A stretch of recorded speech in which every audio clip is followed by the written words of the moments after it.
अब आइए, अब हम पढ़ते हैं समलंब चतुर्भुज पढ़ते हैं बेटा, है ना। तो समलंब चतुर्भुज क्या होता है, देखिए यह विषम चतुर्भुज का एक प्रकार है। कौन सा? समलंब चतुर्भुज। इसमें ध्यान से देखिए बच्चों, तो हम ध्यान से देखने पे पता चलता है बेटा इस चतुर्भुज में कि अगर हम इस भुजा को आगे बढ़ाएं तो इस दिशा में बढ़ेगा, ये भुजा इस दिशा में बढ़ेगा और ये दोनों आगे जाके यहाँ पर एक दूसरे को काटेंगी। लेकिन इसके जो एक जोड़ा जो भुजा इसके आमने सामने का भुजा है, इसको हम कितना भी आगे बढ़ा लें ये एक दूसरे को जाके कभी भी नहीं काटेंगी। और इनकी जो बीच की दूरी है, ये वाली जो दूरी है बेटा, ये दूरी हमेशा क्या होती है? समान होती है। तो समलंब चतुर्भुज क्या होता है? समलंब चतुर्भुज एक विषम चतुर्भुज है जिसमें सम्मुख भुजाओं का, आमने सामने भुजाओं का केवल एक जोड़ा भुजा ही समानांतर होता है। ऐसा चतुर्भुज को हम समलंब चतुर्भुज कहते हैं। इसमें केवल मान लेते हैं इस भुजा का नाम B1 है और इस भुजा का नाम B2 है। तो समलंब चतुर्भुज में केवल सम्मुख भुजाओं का या आमने सामने भुजाओं का एक जोड़ा भुजा। कितना जोड़ा भुजा? एक जोड़ा भुजा। अब एक जोड़ा से क्या अर्थ होता है? एक जोड़ा चप्पल होता है बेटा, एक जोड़ा हाथ होता है, एक जोड़ा पैर होता है, एक जोड़े जूते होते हैं, एक जोड़ा माने दो ठो होता है। तो इसमें केवल दो भुजा, आमने सामने की भुजा समानांतर होती है। ऐसा चतुर्भुज को हम समलंब चतुर्भुज कहते हैं। अब ये कौन कौन से भुजा समांतर हैं? पहला भुजा जिसका B1 नाम दे दिए, दूसरा का क्या नाम दे दिए? B2 बेटा। तो इसमें समांतर भुजा कौन कौन सी हैं? तो समांतर भुजा दो ठो हैं। एक समांतर भुजा B1 है, दूसरा समांतर भुजा B2 है। और ये जो इनकी बीच की दूरी है, इसको हम ऊंचाई कहते हैं। प्रश्न के प्रकृति के अनुसार से इसको क्या कहेंगे बच्चों? इसको ऊंचाई कहेंगे। तो इसमें हमको क्या क्या चीज मिल गया जी? इसमें हमको चीज मिल गया एक जोड़ा समांतर भुजा B1 और B2, दूसरा क्या मिल गया? ऊंचाई। अब हम एक जोड़ा समांतर भुजा और ऊंचाई से समलंब चतुर्भुज का क्षेत्रफल बनाएंगे बेटा। तो समलंब चतुर्भुज का क्षेत्रफल होता है, अब हम लिखेंगे यहाँ पे समलंब चतुर्भुज का क्षेत्रफल। समलंब चतुर्भुज का क्षेत्रफल बराबर होता है बच्चों 1/2। कोष्टक में समानांतर भुजाओं का योग। हमको 1/2 करने के बाद जो दो ठो समांतर भुजा हैं, उन भुजाओं को हमें जोड़ना है। तो समांतर भुजाओं का योग, दोनों भुजा को जोड़ने के बाद हमें उसमें ऊंचाई का गुणा करना है। इस तरह से यह समलंब चतुर्भुज का क्षेत्रफल बन गया 1/2 गुणित समांतर भुजाओं का योग गुणित ऊंचाई। ये समलंब चतुर्भुज का क्षेत्रफल है। क्लियर है? ये किसका क्षेत्रफल है? समलंब चतुर्भुज का क्षेत्रफल है 1/2 गुणित समांतर भुजाओं को योग गुणित ऊंचाई। आगे देखते हैं 1/2 का 1/2 समांतर भुजा कौन कौन सा है? अर्थात B1 प्लस B2, B1 धन B2 गुणित ऊंचाई को हाइट कहते हैं और क्या लेते हैं बेटा? H। तो इस प्रकार से समलंब चतुर्भुज का क्षेत्रफल का सूत्र क्या हो गया? 1/2 गुणित समांतर भुजाओं का योग गुणित ऊंचाई। अब आइए इसे गणित बनाते हैं हम लोग यहाँ से। चलिए, अब प्रश्न तीसरा, प्रश्न चौथा दोनों एक जैसे हैं। आइए तीसरा को पढ़ते हैं। तो एक समलंब चतुर्भुज की, जैसे ही हम यहाँ समलंब चतुर्भुज पढ़े, क्षेत्रमिति में जैसे हम समलंब चतुर्भुज पढ़े बेटा, हम सबसे पहले यहाँ पे एक समलंब चतुर्भुज या तो अपनी स्मृति में या फिर हम रफ कॉपी में एक समलंब चतुर्भुज ऐसा करके बना लेंगे। बनाने के बाद इसको हम आगे हल करना है।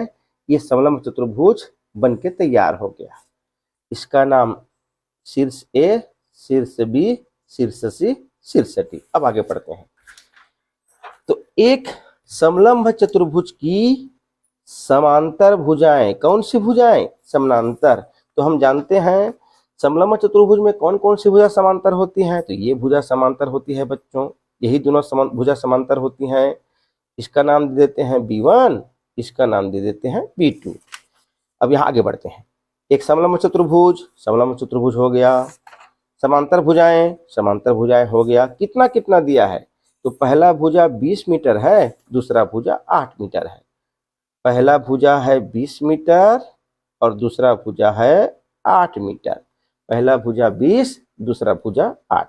पहला भुजा 20, दूसरा भुजा 8। और क्या कहता है? उनकी बीच की दूरी, वो जो दोनों भुजाएं हैं, आगे कहता है इन भुजाओं की बीच की दूरी, मतलब ये जो दोनों भुजा जहां पर है, इनकी बीच की दूरी जो है वो दिया है बेटा 12 सेंटीमीटर। बीच की दूरी 12 सेंटीमीटर दिया है। अब यहाँ 12 सेंटीमीटर है ना, तो यहाँ भी 12 होगा, यहाँ भी 12 होगा, क्योंकि दोनों समांतर भुजाएं हैं।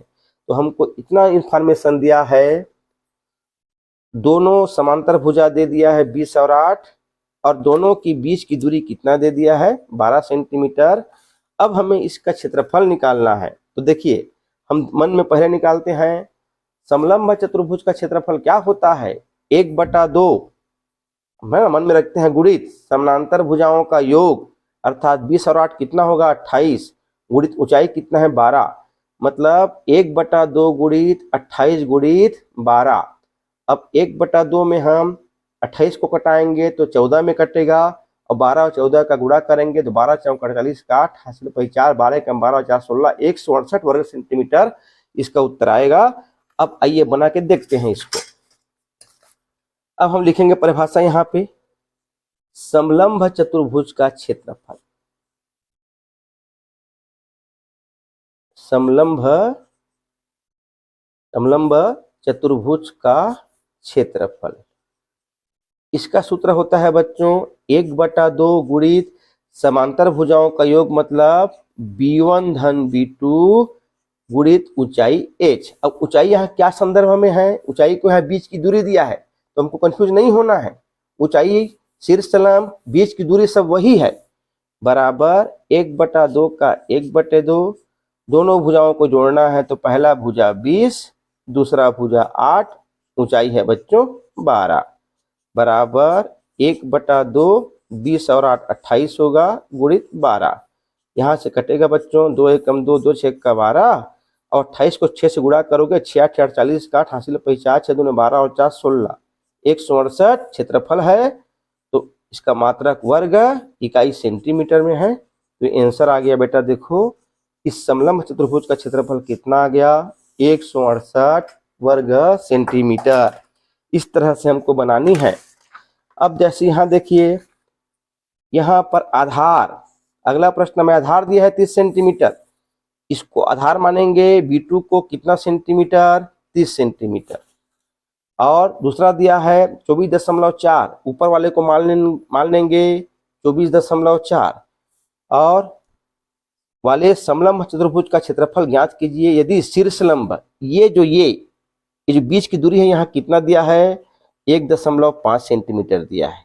प्रश्न की प्रकृति को चेंज कर दिया है, यहाँ पर आधार 30 सेंटीमीटर दिया है, दूसरा भुजा 24.4 दिया है, और ऊंचाई 1.5 दिया है। यहाँ भी हम सिंपल करेंगे, 1/2, इन दोनों भुजाओं को जोड़ेंगे 30 और 30 हो जाएगा 54.4, और ऊंचाई है बच्चों 1.5। आगे बनाएंगे 1/2, इसको 544/10 करेंगे, 15/10 करेंगे। इस तरह से फिर इसको बनाएंगे 5 दूने 10, 5 दिया 15, इस तरह से कटा के हम इसको आगे बनाएंगे।